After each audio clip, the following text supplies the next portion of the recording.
Hello, and welcome to another episode of In Like Cyn.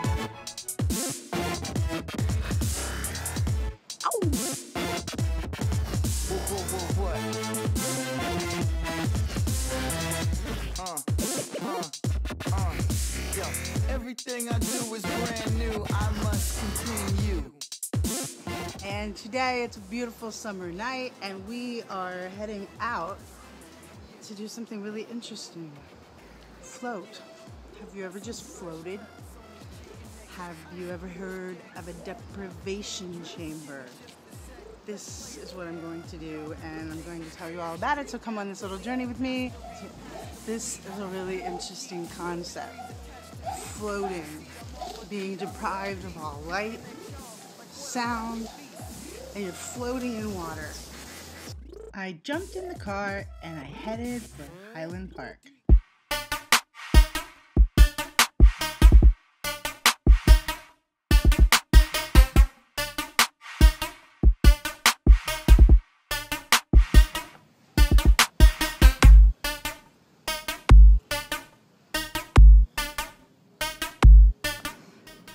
Okay, so I'm here at this place, this little magical place up in the hills overlooking Arroyo. Because my wife is the daughter of the family that started this industry.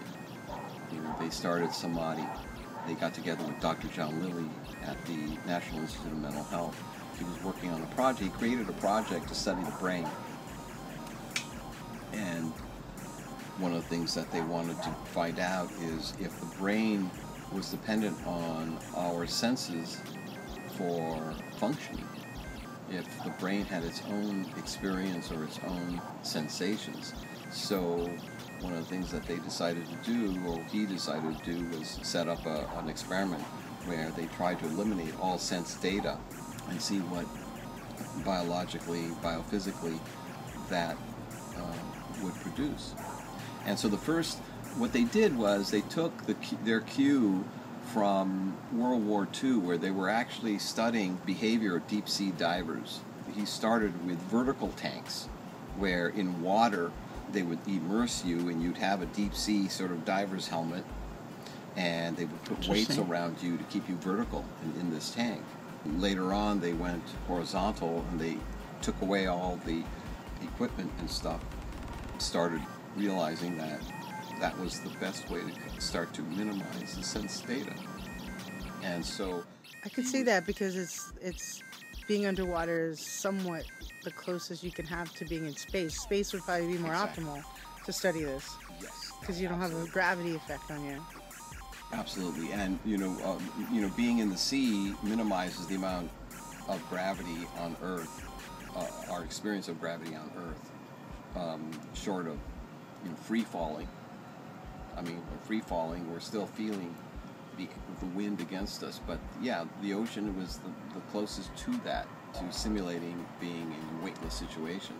But you have to understand that there's two things when you're born that you're subjected to: gravity and vibration, because vibration comes in the form of sound and light, and sound and light triggers our senses to start to wake up. And I'm gonna have to tell you all about my experience when I get out, because I'm going floating. So I have accomplished step one, and I have washed all of my hair and makeup and my body, and I'm heading toward the tank. The blue room. A deprivation chamber, flotation tank, float tank, John C. Lilly tank, an REST tank, sensory attenuation tank, now most commonly called an isolation tank, were first used by John C. Lilly in 1954 to test the effects of sensory deprivation. Ooh, it looks scary. It looks kind of like a coffin. Lilly, a medical practitioner and neuropsychiatrist, experimented with sensory deprivation in combination with a psychedelic agent, usually LSD.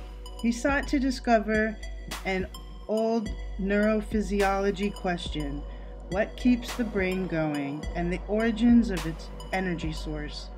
He studied the origins of consciousness and its relation to the brain. And it's salty water, so Okay. it's going to make you float. And the first time when you first lay down, you may create some waves, and so you just extend your arms so that you can stabilize yourself, you know. And after that, you can do the Macarena. You know, however way you're gonna want to. You're gonna be in there for an hour, so you're gonna be trying all sorts of ways that make you feel comfortable.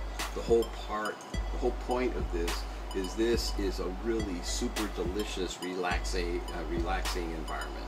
Some earplugs, okay? Because the water's gonna come up to about here. All right. Okay. And then once the music starts, I will leave, and then you can leave your towel, you know, on the bench.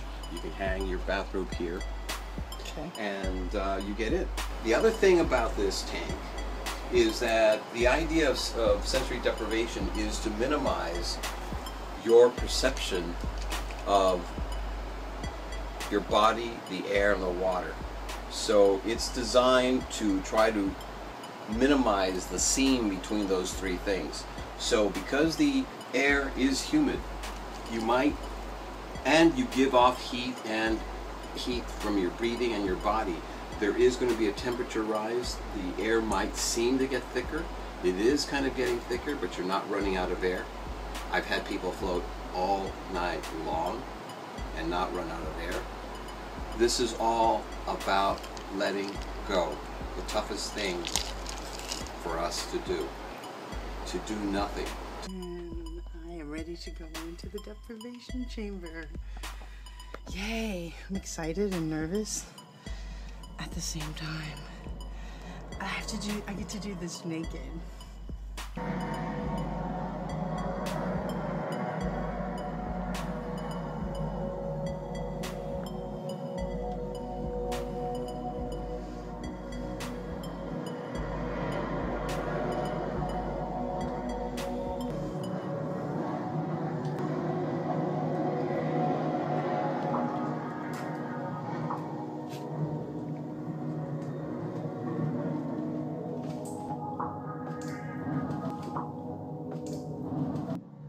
A solution of Epsom salt increases the water density, allowing the human body to float. I spent an enlightening hour floating, meditating. Real world sounds were intense when I got out. Everything seemed to hum.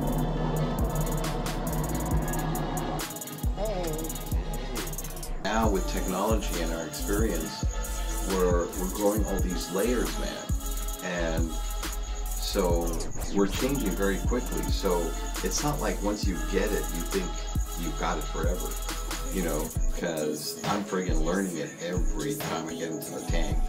You never get there, you know, because life is not still. Although, you know, when you're still as a moving, as a living, and a changing thing, being in stillness, you have that contrast that suddenly brings attention to, well, this is what I am. I'm a changing thing.